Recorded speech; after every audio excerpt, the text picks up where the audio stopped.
Prosím občanom, že čo je vlastne vašou základnou iniciatívou ohľadne vody? Že prečo ste s týmto začali?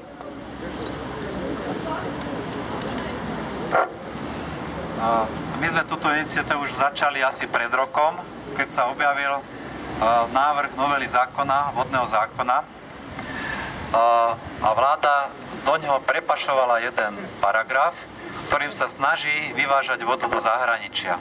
Iste viete, že v súčasnosti je voda prakticky zadarmo. To, za čo platíte, sú služby vodárenským spoločnostiam za distribúciu a výrobu vody. V tejto cene nie je voda. Aby však oni mohli túto vodu vyvážať do zahraničia cez svoje subjekty, tak museli dať, alebo musia dať vode štátus tovaru. A presne toto je ten problém. Tých je viacej samozrejme, ale ten úplne najzákladnejší je, že toto otvára dvere obchodovaniu s vodou. Voľnému obchodovaniu s vodou premieňame tovar zo životnej potreby, správa na život. Premieňame vodu na tovar.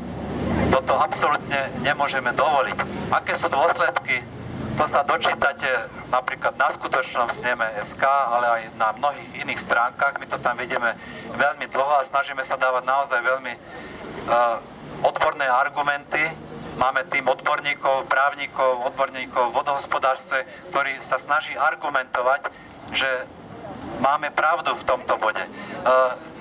Dôsledky z toho sú napríklad to, že samozrejme chcú rozbehnúť tento biznis a samozrejme, že chcú, aby tento biznis robili nejakí súkromníci, nejaké súkromné firmy, korporácie. Takže sa snažia v tomto zákone vytvoriť nejaký priestor, aby oni, úzka skupina ľudí na ministerstve a na vláde, určovala, kto bude profitovať.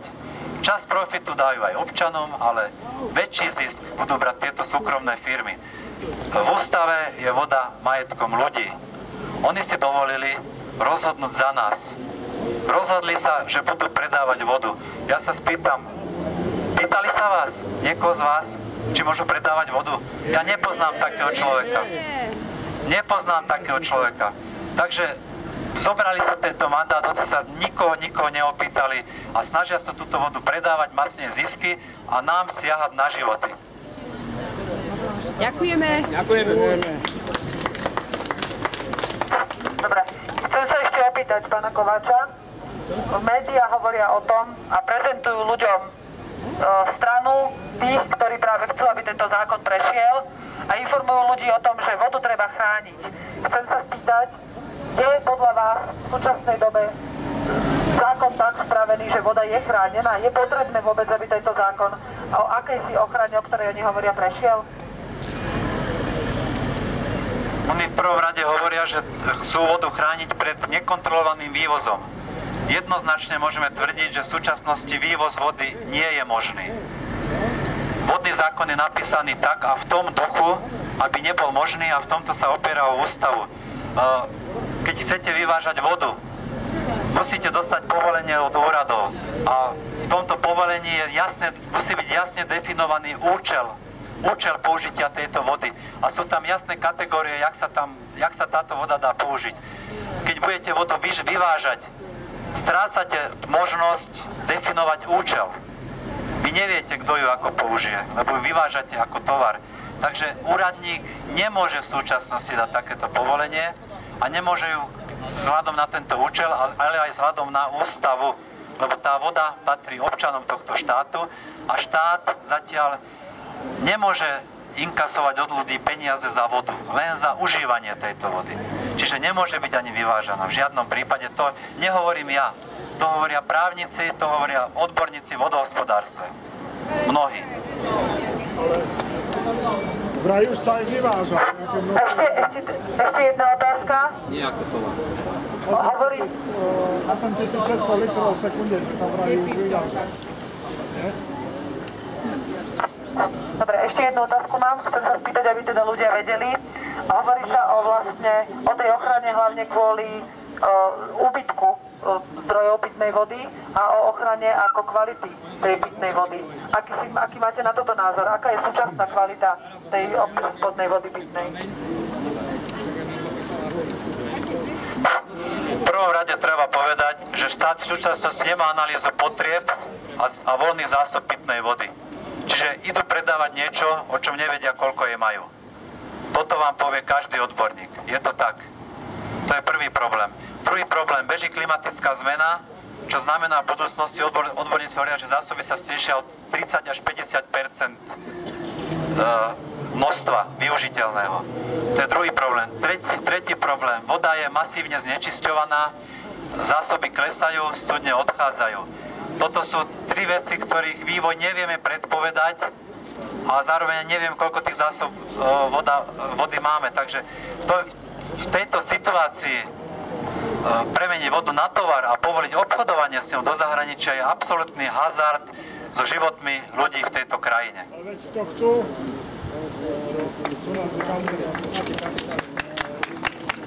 Podporiť jeho činnosť a tým aj vlastne podporu nepresadzovania zákonov, ktoré sú proti občanom. Ako funguje skutočný snem, môžem predviesť práve na tomto prípade, keď tu všetci stojíme. Pred rokom sme sa obuli do jedného zákona, do tohto vodného zákona a dneska tu stojíme pred parlamentom, lebo žiadame jeho neprijatie. Nestojíme tu kvôli nejakým človeku, kvôli nejakej skupine ľudí, ale stojíme tu jednotne kvôli skutočnej, reálnej veci. Na tomto sa vieme zhodnúť. Nie na podpore určitej skupiny politikov z tej strany, tamtej strany, ale riešme reálne veci. Občania sa musia zaujímať o reálne veci. Na skutočnom sneme SK sme sa rozhodli, že pred každou parlamentnou schôdzou uverejníme všetky zákony, ktoré idú na rokovanie a dáme občanom možnosť hlasovať o týchto zákonov zrkadlovo s parlamentom. A keď to všetko skončí, porovnáme hlasy občanov a hlasy poslancov v parlamente. A potom sa ukáže, keď nás bude dosť, potom sa ukáže, že či nás naozaj zastupujú, alebo koho vlastne zastupujú. O toto sa snažíme a budeme to robiť ešte dlho, až kým tam nedostaneme taký počet ľudí, aby tieto hlasovania boli relevantné. Ďakujem pekne. Petíciu, nech sa o ňu zaujíma, máme tu na to pripravené letáky. Ďalej, ak máte niekto ešte v priebehu dnešnej akcie záujem sa informovať aj o spolupráci, akým spôsobom sa môžete zapojiť. Iba pre túto chvíľu, na sekundu ešte prišla pani Dáša Tonková, ktorá... No, dobrý deň, vítam všetkých, ktorí sa zúčastnili zatiaľ. Ja dúfam, že to bude v hodnejšom počte. A chcela by som vám povedať aspoň na úvod pár slov privatizácii vody. Pretože si myslím, že privatizácia vody bol už zdvihnutý varovný prst a myslím, že voda už je naozaj ten mantinel, kde už nie je miesto, aby sme sa posúvali ďalej. Takže je na čase, aby sme všetci povedali dosť. Vývoz vody pre komerčné účely možno nazvať miliardovým obchodom a lúpežou storočia. Stoja za ním anonymné a prísne utajované podnikateľské skupiny, ktoré majú v úmysle sprivatizovať naše vodné zdroje. Novela vodného zákona to však zmení. Vážení spoluobčania, vyzývame touto cestou všetkých bez rozdielu. Lekárov, učiteľov, zdravotníkov, nezamestnaných, otrokov, zmrzlinárov, kúzelníkov, skrátka všetkých, hlavne študentov, pretože ide o ich budúcnosť. Nakoľko, ako všetci dobre vieme, bez vody končí život. Bez vody všetci zahynieme, dokonca aj zvieratá a príroda. Je smutné, že už privatizáciou strategických podnikov, ktoré vybudovali naši aj starí rodičia poctivou prácou, naši zástupcovia, ktorí majú slúžiť ľudu, spáchali vlastizradu. Nakoľko predali cudzí majetok vo vlastníctve štátu, vlastníctvo občanov a rozhodovali o nás a bez nás. Schválili zákon aj o predaji pôdy cudzincom a teraz sme tu preto, aby sme zabránili privatizácii vody do zahraničia, čo je už poslednou kvapkou v pohári trpezlivosti slovenského národa. Uvedomme si, že pokiaľ budeme apatickí, vláda Slovenskej republiky si dovolí len toľko, koľko jej dovolíme my. Majme preto na zreteli, že tu nebojujeme len za seba, ale hlavne za naše deti a ďalšie generácie. Nedovolme predať aj to posledné, čo nám zostalo, to najvzácnejšie pre život, vodu. Pri všetkej úcte, ako som už vyššie spomenula, zástupcovia platení z našich daní spáchali vlastizradu. Páchajú naďalej a budú páchať zločiny napriek tomu, že od roku 89 už mali dávno sedieť za mrežami v Ilave, v Leopoldove a podobných zariadeniach namiesto... Namiesto toho sedia tu v Národnej zrade a rozhodujú o našich životoch a o osude našej krajiny. Preto vyzývame všetkých, ktorým nie je ľahostajný osud detí, ďalšej generácie a našej krajiny, aby prišli podporiť tento protest proti privatizácii vody. Bod tohto programu je zatiaľ predbežne ohlásený na 3.7., ale máme bohužiaľ skúsenosti, že to môže byť už aj zajtra. Povieme rázne dosť, hoci to už malo byť povedané dávno a viackrát. Zastavme aroganciu moci, bedačenie národa, rozkrádanie krajiny a národného bohatstva pôdy a vody, pretože všetko so všetkým súvisí. Zároveň z tohto miesta ďakujeme Slobodnému vysielaču za šírenie informácií, pretože naše verejnoprávne médiá poslušne mlčia a preto mnoho občanov ani netušia napríklad o privatizácii vody. Taktiež ďakujeme všetkým aktivistom a odborníkom, ktorí sa zasadili v boji proti privatizácii vody, ako je napríklad pani Eleonora Fatulová, áno, pán Kováč, tu prítomný a mnoho ďalších. A tiež by som chcela z tohto miesta poďakovať pánu Jaroslavovi Paškovi zo SNS, strana Národná Slovenska, za podporu aktivistom boji proti rozpredaniu pôdy, ktoré sa konalo tu na tomto mieste 1. mája 2014. Ešte raz všetkým ďakujeme a na záver vyzývame každého uvedomelého občana, aby povstal za seba, za rodinu a za národ.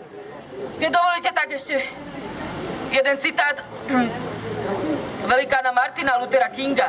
Ten, kto pasívne prijíma zlo, sa na ňom podieľa ako ten, kto napomáha jej páchaniu. Ten, kto prijíma zlo bez toho, aby voči nemu protestoval, s ním skutočne spolupracuje. Ďakujem za to.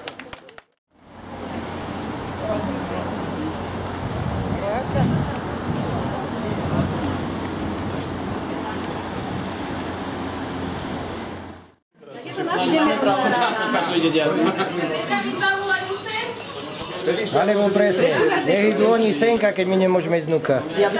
Prečo by sme nemohli ísť na... My sme si... To je rozpad Slovenska od predaj. Môžete mi otvoriť, prosím? Prečo nám nemôžete? Chceme ísť dnu. Oni musia cítiť tlak od nás. Prepáčte, že verejnosť, tak my chceme ísť dnu. Vy čo robíte? Vy nám bránite ísť na balkón? To je naše. Kto vám to nariadil? Kto to nariadil? Kto to nariadil? Chceme ísť na balkón. Chceme ísť na balkón. Chceme ísť na balkón. Chceme ísť na balkón. Máme právo kontrolovať našich zamestnancov. Dobre, ja prednesem to informátorom, my vedeli o tom, nech sa páči. Jasné, a potom treba nejakým spôsobom dohodnúť sa, aby naraz to nešlo, aby sa tu nezapchal vchod, aby sme potom postupili. No, chceli by sme ísť. Blondy nemožli ľudia do parlamentu, tam sa vchod nezapchal. To len tu na Slovensku sa všetko takto robí. Z jakého dôvodu tam nemôžeme ísť? No musíme. Prosím vás, z jakého dôvodu nemôžeme ísť? Ten pán má niečo povedal. A kto je ten pán? Pokiaľ ja nie sa pôjdem, ja musia hromadne. Nedáme si predať vodu.